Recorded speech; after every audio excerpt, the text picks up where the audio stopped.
Alright, so now we're going to put in the other big character in the story, the big bad wolf. So if Little Red Riding Hood is far away on the path, maybe he's down here.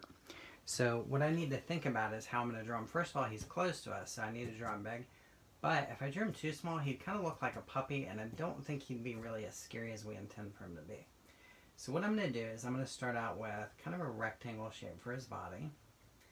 And then his head isn't a person's head, so I'm going to draw like a triangle shape to give him like a pointed nose. And then if I add triangles, this looks like his ears, like you guys probably said when I drew that. Then if I do another triangle, it looks like his mouth is open. His head should not be separate from his body, so I'm going to draw a neck. And then I want it to look like his claws are out, like he's jumping out to scare her from behind the tree here. So if I use two rectangles instead of one, like here, his arm doesn't look like he's really reaching for her. If I do this one, it does. And then he jumped, so his legs can be bent. Now the thing is, I'm using these shapes, which when I put them all together, it looks like a pretty convincing wolf, or wolf man in this case. Here's his tail. So I'm going to give him claws, but he sort of looks like a robot. Like it looks like I built him out of all these different parts.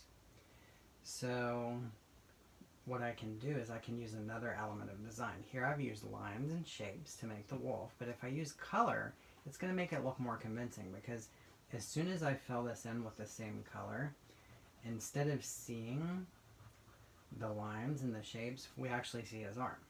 So if I make his head and neck the same color, they'll look like they go with his arm. And then when I make his body shape the same color, it all looks like it's connected. It looks like this is the one shape of the wolf's body instead of all these different parts like a robot. I don't remember a robot in the story of Little Red Riding Hood.